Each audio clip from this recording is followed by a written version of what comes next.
our contestant, Robyn Young. Robyn Young.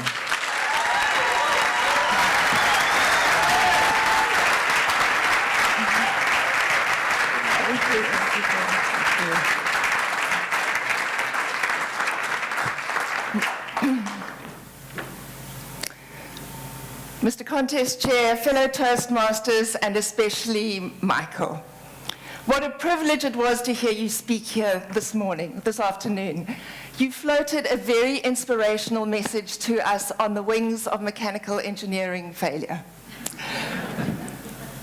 I loved how you brought that message to us in a way that you wrapped your confidence in a calmness and a centeredness with a clarity that we can relate to in all its subtlety.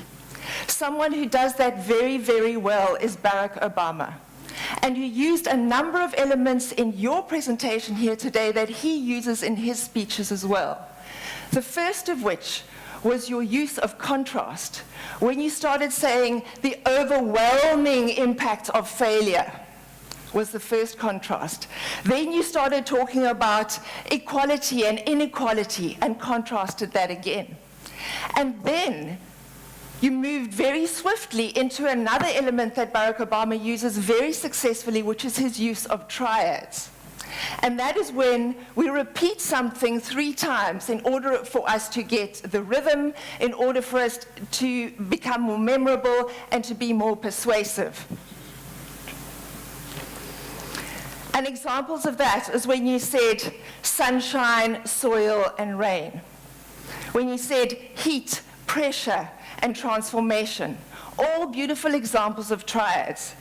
And the third thing that you did particularly well, that Barack Obama does too, is his use of anaphora, which takes the triad up another level, and how you repeated the phrase, how many times?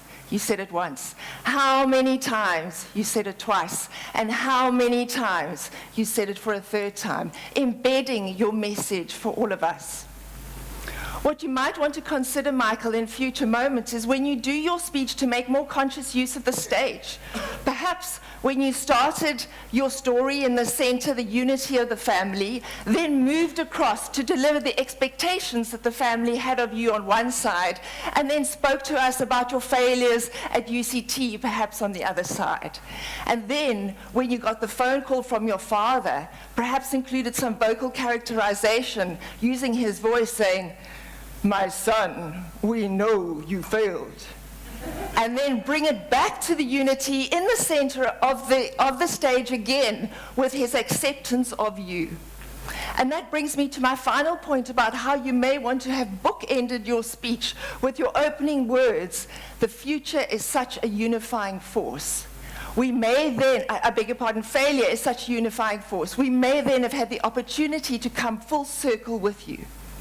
So in summary, ladies and gentlemen, we heard from Michael what a beautiful way it is to bring across contrast, to bring across triads, to bring across anaphora, and then perhaps his use of stage may have helped solidify that message a little more.